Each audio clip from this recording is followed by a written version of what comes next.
Welcome to Quit Bleeping Around, a podcast dedicated to helping you achieve more in life. Here's your host, Christina Eanes. Hey, superachievers. In this episode, I'm interviewing Bob Faw. Bob is an author, keynote speaker, and positive change consultant who ignites energy, growth, and development of organizations and individuals in all sectors. Welcome, Bob. Thank you for joining us today. Oh, great to be here. Well, I love this topic. I love anything about brain stuff and energy and all that great stuff. But before we jump into it, can you share a little bit about your background with our listeners? Sure thing. I got really fascinated with positive transformation when I was quite young. I desperately needed it for myself. I was a real mess. And I started reading everything I could on it and, how to win friends and influence people, all that kind of stuff. And I was reading the research at the time. It wasn't very promising. But in the last 20 years or so, the brain science has been really proliferating with a lot of really helpful, pragmatic stuff that's exciting, that shows how we can be fulfilled and really flourish. And, not just not be crazy, but actually flourish. And it's just so, and I've been, practicing it myself. I've been doing it for 34 years with my clients all over the world, doing positive culture change, personal transformation, mostly working with companies and agencies. Like the Red Cross here is my biggest client. Love working with them. Yeah. Oh, it's so great to work with them. I love it. Yeah. Because they're doing great work in the world. Yes. Right? They're constantly helping positive transformation. So being a small part of that for the last 13 years has been incredible. I love it. So let's talk then about, we've actually titled the episode the same title of your book, Energize, Ignite Passion and Performance with User-Friendly Brain Tools. So where do we need to go with this first for our listeners to get something out of this today? Yeah. So, one of the most, I think, transformational things for me is when I really grasped the concept that the neuroscientists have discovered we have all these different cognitive biases, things that just we see the world in skewed ways. And one of the ones that really blew my mind from a personal standpoint was what's called a negativity bias, and how that gets us into so much trouble. And I mean, don't get me wrong, there's plenty of problems in the world, right? There's a lot of messy stuff going on, and it's important to face the hard truths. But the thing is, the negativity bias makes us look at the world more negatively than it is, makes us look at ourselves more negatively. And it also causes negative experiences to stick longer inside of us, to have a more deeper emotional effect on us. And it all makes sense because it's all about survival and threats have to be paid attention to. But one of the great things is the neuroscience has been showing more and more is that we can rebalance that. We can purposely choose what to focus on to get more balanced and more level-headed. And that's one of the most fascinating things to me is actually we can be more realistic by balancing in a positive way. Right. So not to say just the exaggerated, everything's fine, hunky-dory, thing, everything's going to magically happen my way. Not delusional thinking. Exactly. Not delusional thinking. And that's certainly, that's better than walking around, life is terrible, woe is me, right? But at the same time, the research is showing that, no, we can actually balance how much we look at positives and negatives. And what I've extrapolated from the research is I try to aim for about 10 positives, every one negative.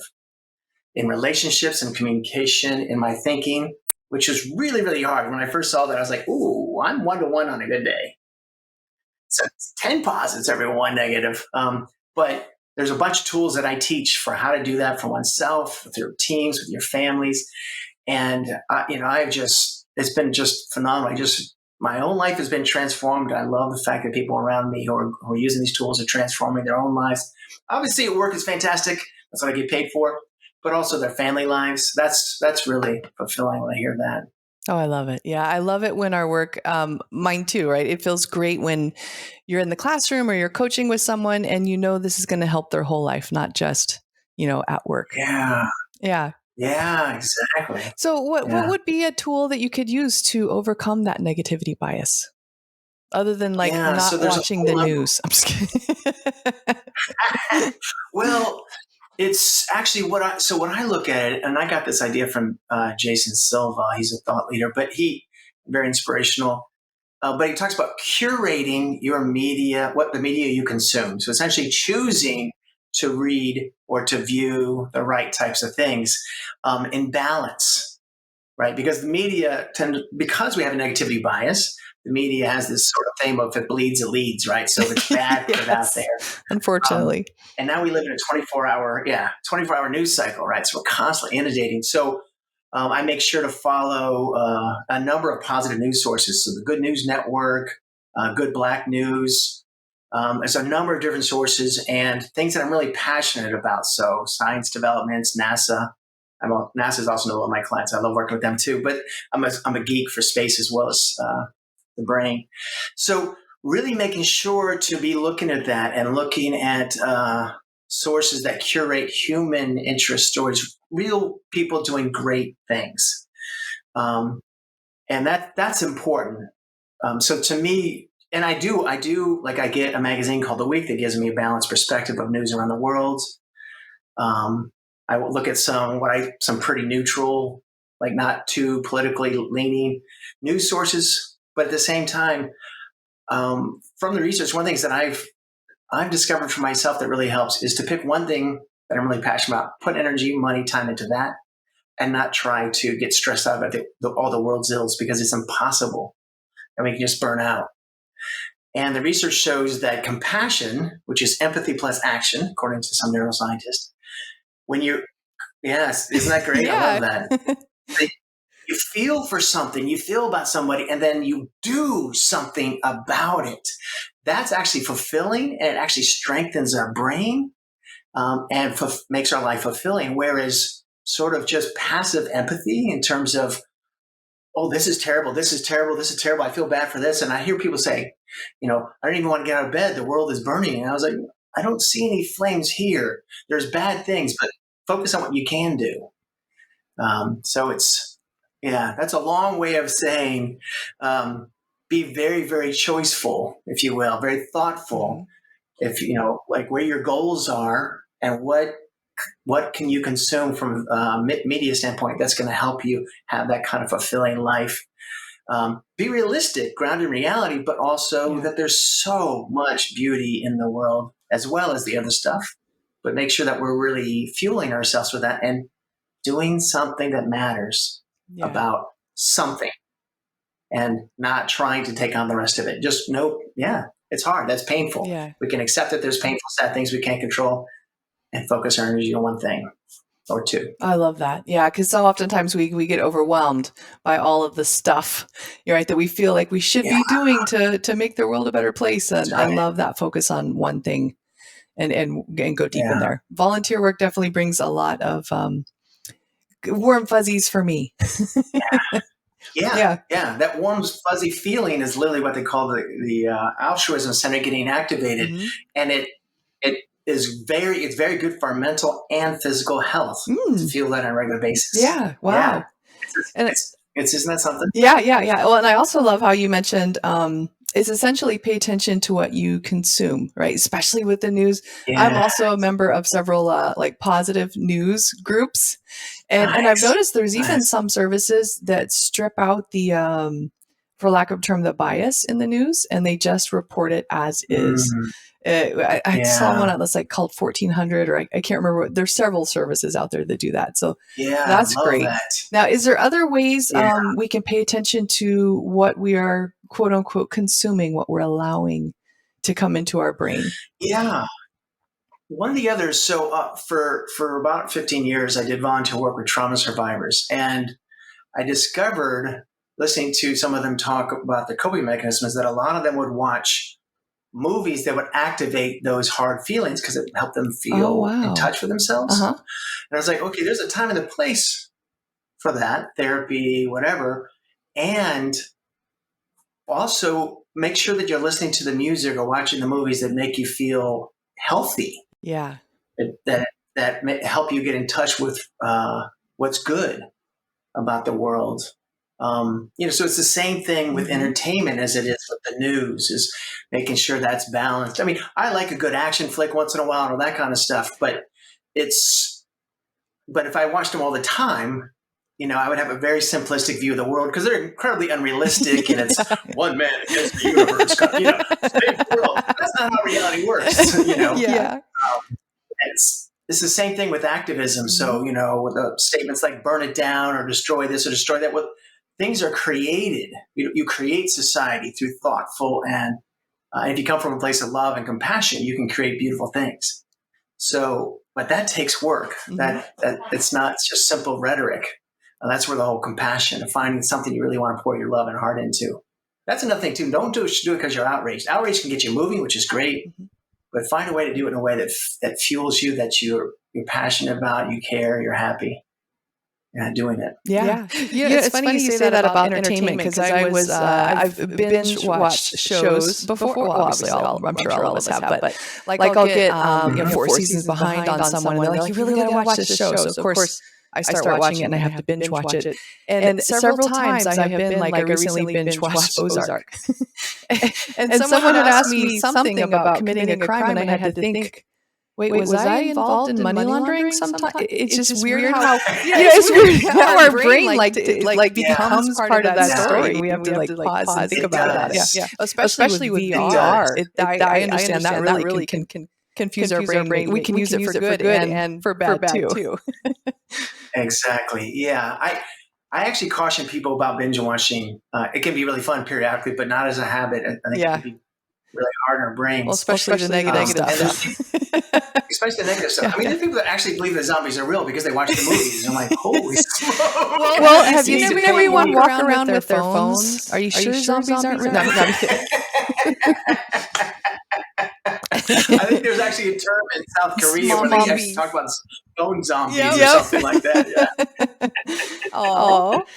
Well, I like how you mentioned not with just entertainment, but what popped into my head was so it's good to vent, right? When we're going through something to an extent. Yeah. But what it reminded me of when you were talking about watching maybe too many of the shows is surrounding yourself with people because emotions are contagious, right? I remember going to lunch with folks, and they would spend every day at lunch, the entire lunch, complaining about people at work and what was going on at work. And I actually had to divest myself from that because I found that I started seeing work as a very negative thing, and my coworkers that way too. Exactly. Yeah. So it's one of the neuroscience things they talk about priming, that anything we experience influences our mood, experiences our outlook on life, our feelings, our decisions. And they have actual research that shows optimism spread. Pessimism spreads more. Yeah. The negativity bias. So there's actually one of the tools that I've developed, adapted from some of the positive psychology research to help counteract that. That's been really, really helpful. And it's called highlights. It's simple. Everybody's done it in some way or another. But so I did it with a partner where when we get together, like I travel a lot, right? So on the way home, when we were first dating, I'd get together. I'd come from the airport and stop by her apartment. We'd hang out. And the first 15, 20 minutes was complaining about the job or whatever. And there's one day I was like, gosh, do I have the energy to swing by? And I'm like, wait a second, she's a wonderful person. Why am I thinking that? And I realized it was all the venting. And I said, okay, what's the research on this? The research shows that about 20% of venting is helpful. About 80% is actually counterproductive in general, Can't predict that for everybody. But so we came up with this method, which is the first thing we would, after we greet each other, was we'd share a highlight since we last seen each other. Aww. Yeah. And so there's a ton of great research on gratitude. So this is essentially gratitude, a gratitude practice that when you do it with other people, it exponentially is more powerful because it not only primes the person talking about it, but it primes the other person to feel more positive. Yeah. So we started doing this, and I found that well over 70 to 80% of the venting just stopped happening. Oh, wow. Because and that's the thing I realized later on from the research is that we changed our brain chemistry because doing the highlights, we're getting the dopamine, the endorphins flowing, we're feeling more positive. We're also get more open-minded, more creative when we're in a positive mood like that. So, I mean, the research is amazing in this, whereas venting pumps us full of cortisol, which actually makes our perspective more narrow and rigid. Mm-hmm. And one of the incredible side effects that I did not anticipate from this practice is over time, I realized that she was actually good at her job. I didn't know that because she mostly just complained. And she was one of these people that didn't believe in bragging, right? Yeah, I thought, oh, she must be, I wasn't like consciously, but I was kind of thinking she must not be very good. Because I'm like coming home like, woohoo, I had this great time. The clients are this, I did this. But I realized actually when the practice of highlights that she was really good at what she did. And she really made a difference. She was a therapist and she made a great difference in people's lives. And when she wanted to start, like a year later, she wanted to start her own private practice. She said, do you think I can do it? I'm like, of course you can. And I just rattled off all these things that she'd been telling me. Reality-based, optimism. Yeah. Wow. That's telling. So highlights help you do that. And one of the things that people do is they do sort of false positives to pump themselves up. You can do anything you want. Right. It's so much better than beating yourself up, of course. And the research shows that actually building on real positive successes you've had primes you to be able to accomplish much more moving forward. And it's more authentic feeling. I like that reality-based. Yeah. Because I think being an astronaut is amazing, but I get sick of those little teacup rides. I'm claustrophobic.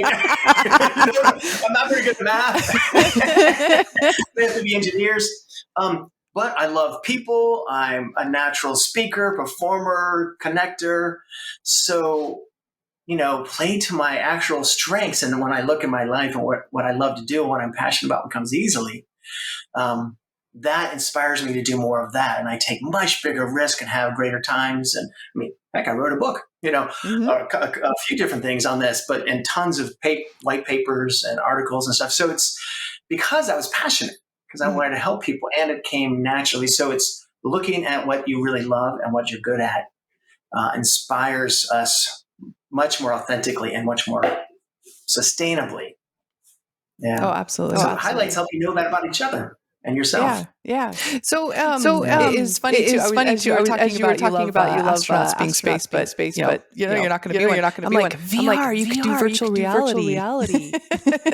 You could explore your passion that way. They have to get better because I get nauseous. You're like it's still. I still get anyway. But no, I love watching it, but I would love to do that someday. Oh my gosh! Yeah. Now, what about these are great tools for anyone trying to overcome that negativity bias. What about those times? And I think we all kind of go through them every once in a while. Some of us more than others, where you dug yourself down into such a negativity well. It's like you're lethargic. You just don't even want to think about trying to be optimistic. Any tools for when we reach that point? Yeah, absolutely. And in addition to digging ourselves through that well, life is messy, right? And things happen, and we lose things, and there's just a lot of tragedy. So let's put it this way. I used to be that I do a lot of public speaking on these topics, and people would come up to me and say, yeah, you always have to stay positive. I'm like, actually, no, that would kill you. You don't have to stay positive all the time. As a matter of fact, it's normal to get knocked down once in a while. Everybody does. Pretending that you don't actually messes up your mind. Yeah. But instead, it's about when I'm in that space, because it happens to me. This morning I woke up in that kind of bad space, and I'm like, wow, I got to get myself out of this space. Partly because I'm going to talk to you. Exactly. I'm just kidding. Exactly. But also because I want to enjoy my life as much as possible. So the interesting piece, I saw this great quote somewhere: if you find yourself going through hell, keep moving through, right? Mm-hmm. So, but it's also, don't deny. It's like, it's here, feel it, have some compassion for yourself, let yourself feel maybe some of the grief and some of the down stuff for a while. Yes. And then act, right? It's like the compassion thing again. So compassion for self means empathy for how I feel, and then action. So not sitting too long with it, obviously going to therapy, whatever works, right? There's a lot of journaling. There's so many techniques that are really helpful for doing it, but even doing those in small pieces and making sure you're still spending a lion's share of your time focusing on what works. So for me, it's great music. I love walking in the park. Matter of fact, the neuroscience says the two greatest things you can do for your regular mental health, if you do it habitually, one is walk in nature and one is hang out with a good friend. Oh, yeah. So yeah. So I go for a walk in nature with a good friend, and it's like a twofer. Yeah. Yeah. And it's making sure I habitually put those things into my life. And when I'm on the road a lot and I don't have time to do that, it's strike up conversations, with people and just look for this is actually one of the biggest factors right here. And I started training myself to do this about 22, 23 years ago. Because I realized how much I ruminated on negative things, and how cynical I was about so much of life. And so, there's some reasons, of course, to be cynical about things, some things for sure. And I want to balance that. Yes. I want to balance facing those hard truths. And so I taught myself to look for the beauty in each person. Now, some people that's really, really hard to, but most people, it's actually surprising to me how much beauty is in them. I have neighbors on both sides of me that don't speak English, right? They're from different Caribbean countries. And so we don't speak a lot, but we greet each other enthusiastically. We wave. I can just see the beauty in little kids that generally speak more English. So I have great conversations with them. But it's looking for that beauty in each person. And what happens is if you start doing that, well, as I did it on a regular basis, it helped me essentially to become a very positive person over time. Again, reality-based. I'm not making it up. I'm not pretending everything's fine or everything's good, but looking for what's really beautiful, what really is there, and good-hearted about people. And it's really amazing how many beautiful things that people do and good things people do every day. Oh, absolutely. Not everybody. Oh, absolutely. There are people out there. Some of the conspiracies are true. Most are not. But it's really important to balance that with looking, again, 10 to 1. Am I looking at least 10 times as much as what people are doing well, what people are compassionate about? And I'm lucky because I've worked within hundreds of organizations. I used to be very cynical about the government, and I started working with a lot of government agencies. And you know what? Almost everybody I worked with was passionate about helping people. They cared about their job. They wanted to make a difference in the world. They were drawn to it from that purpose. And I was like, wow, I never thought about it that way. Changes perspective, doesn't it? Yeah. Yeah. Seeing people as they are, not as a political abstraction or a them, but seeing people as they really are and looking for that beauty is incredibly gratifying. And it actually helps our physical health.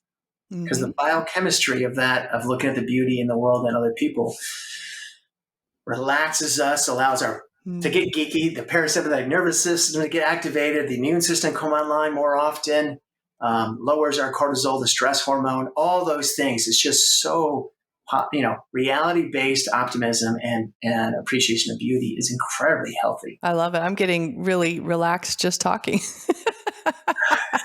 Nice. Hey, we're already good friends. I love it. See? Have that experience. Well, and I also love too that you mentioned like putting a time limit. I didn't realize I've done that before. Like when we had lockdown for COVID, I was mad because one of my values are two biggest values are autonomy and freedom, like a lot of people, right? So I was, so I gave myself 3 days. I'm like, you're going to have a 3-day pity party, and then you're going to start doing things. So I Netflix, binged for 3 days, and then I'm like, okay, time's up, time to get going. And sometimes I'll do like 15 minutes, 20 minutes, for smaller things, but I love that tactic too. Yeah, that's a beautiful example of it, right? Because we need to be realistic about who we are. We're human beings. We've got issues. We've got challenges. Give ourselves some time to go through it. But to put a time on it. That's go through it, not get stuck in it. That's it. Yeah. That's it. Don't get mired in it. Don't keep repeating all the best. I mean, I did too, and it was really hard for me. But I also changed the language because, by the way, no one ever locked my door. So it wasn't technically a lockdown. Exactly. It was stay home, right? So I shifted the language to what it is more likely. It's stay at home for health. But then I realized, wait a second. I know enough about virology to realize viruses don't just hang out in the air outside by themselves for decades. Lurking, just waiting to jump in your lungs.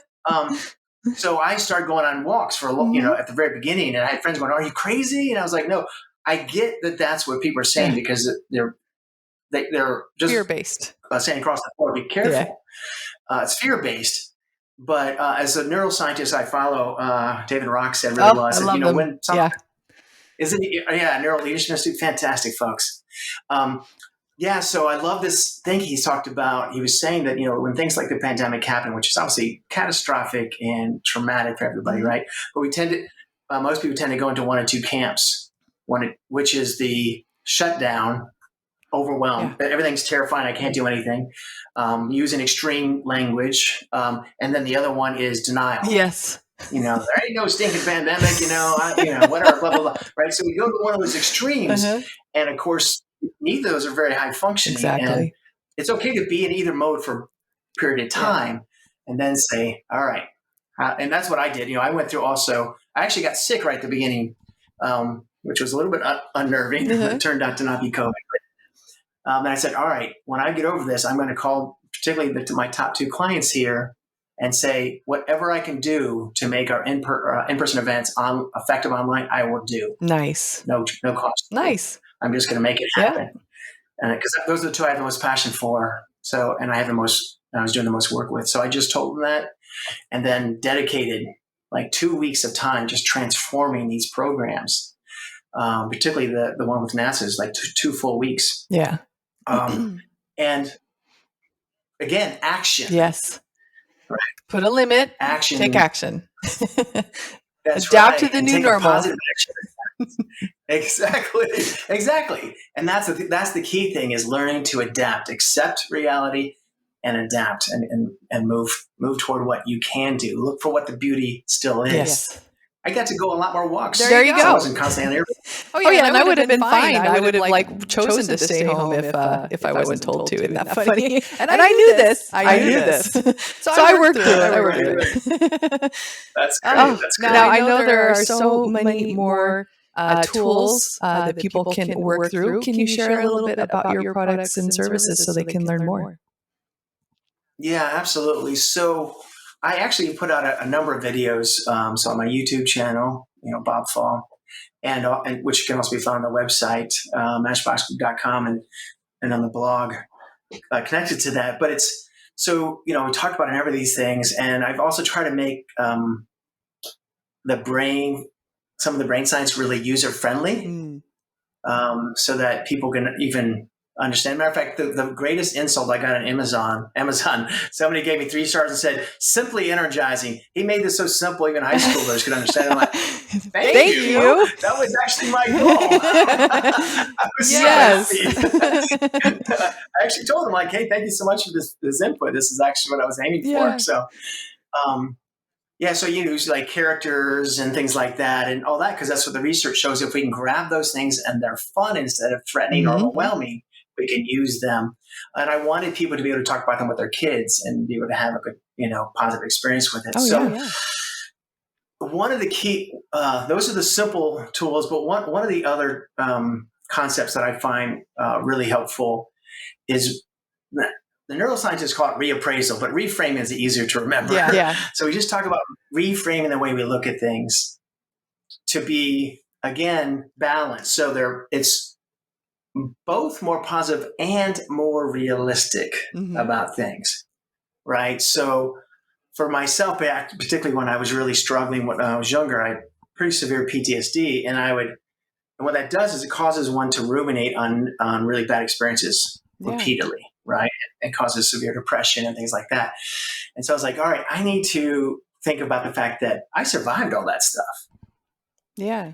I had some, I went down the wrong path for a little while as a teenager, but I got out of that. I fell in with a good crowd, found out that people can be loving and kind, and just took to that. Yeah. It was really life-changing for me. I was like, I want to be like that. I want to feel that love, and I want to be that kind of person who loves other people that way. Yeah. They were incredible role models for me.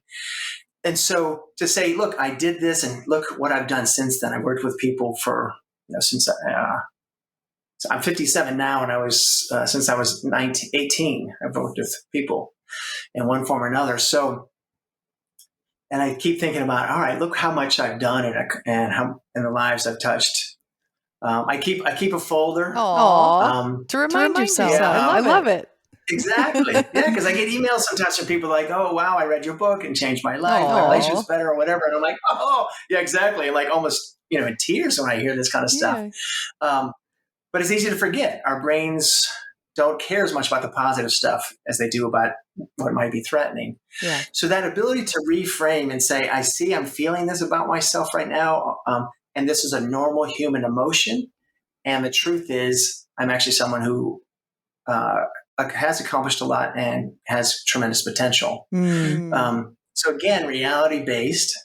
Or gosh, I feel really lonely. I feel upset. We all go into that "no one loves me" kind of mood at times. Yeah. Hopefully not too long, but it can happen, right? And it's being able to say.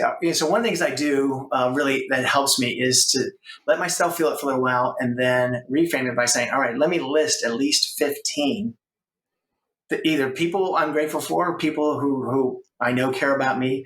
And so it's not trying to stop the negative feelings. It's just trying to balance it with it. And then what happens is the brain gradually starts to relax. Exactly.